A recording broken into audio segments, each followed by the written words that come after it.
Madilim ang langit. Nag-uulan na naman. Masarap humigop ng mainit na sabaw. Kaya sa episode na to, magluto tayo masarap na sopas.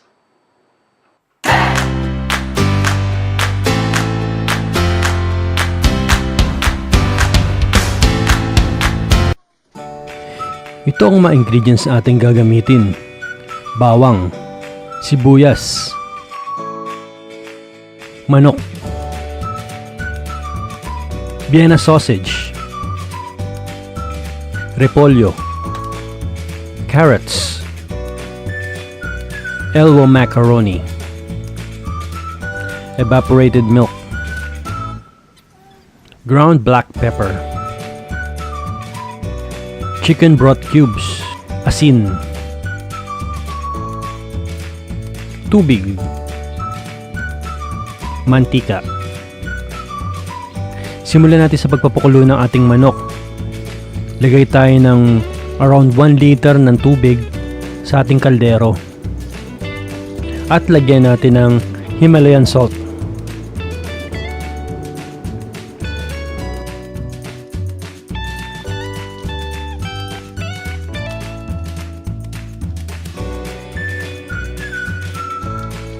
Tapos maglagay tayo ng ground black pepper.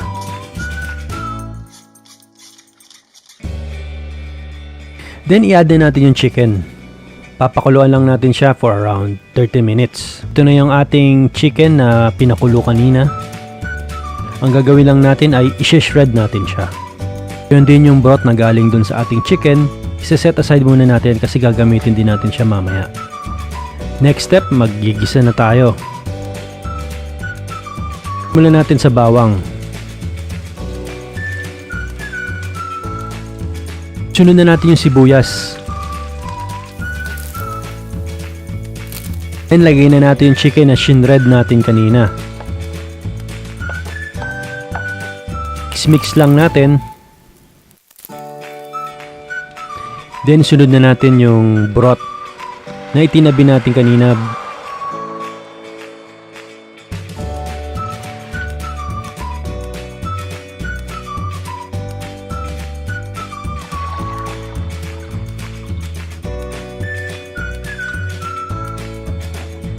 Then, ilagay na natin yung elbow macaroni.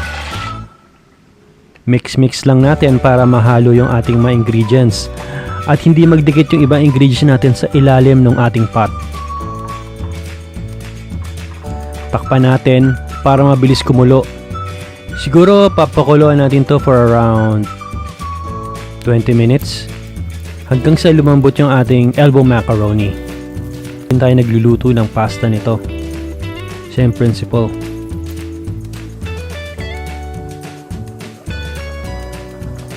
Ayan na, nakakulo na yung ating sopas at kung mapapansin natin na magana yung ating elbow macaroni. Lumaki na siya kung napapansin nyo.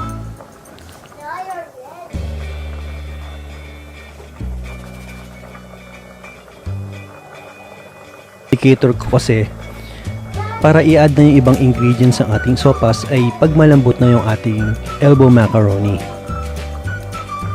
Para ma-check natin, confirm na yung ating elbow macaroni, titikman natin siya kung malambot na.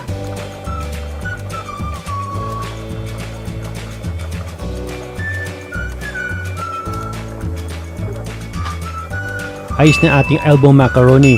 Ngayon, isunod na natin yung ating Vienna sausage. Pala in-add yung Vienna sausage, na i-add ko na yung ating chicken broth cubes.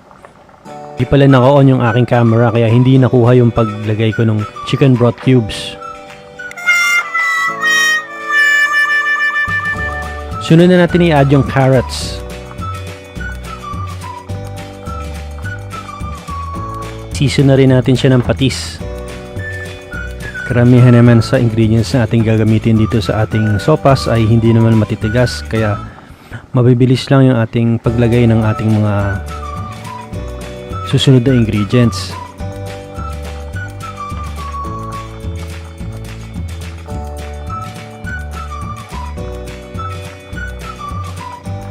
Season na natin siya ng ating ground black pepper. Ang ginamit ko dito yung freshly ground black pepper gamit yung pepper mill. Lag ng konting init sa ating sopas para maging medyo spicy siya. Then let's add the evaporated milk. Ubusin natin yung isang lata. Ito yung mag-a-add ng creaminess sa ating sopas.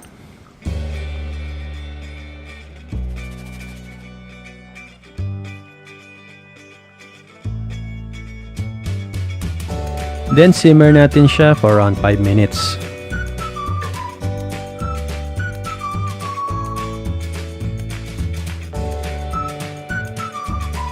Kumulo na to, after 5 minutes, ilagay na natin yung repolyo. Ito, add na natin yung repolyo. Hinuli ko talaga yung repolyo para hindi maging malabsa siya.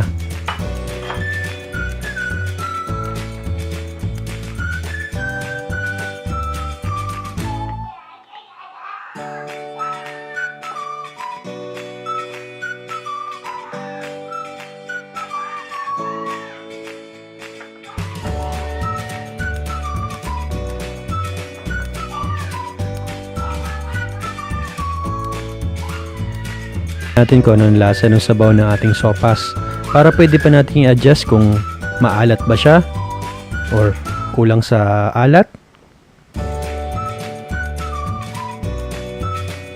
So this time mag-add pa tayo ng ground black pepper.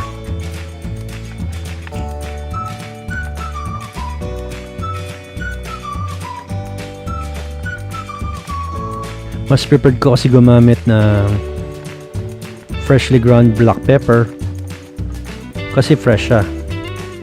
Ngayon mix na natin lahat ng ingredients. And after nito, ready to serve na tong ating sopas. I hope nag-enjoy po kayo sa ating pagluluto ng sopas. Huwag po natin kalimitang mag-subscribe sa aking channel at click nyo na rin po yung notification bell para ma-update kayo sa latest uploads. Happy cooking!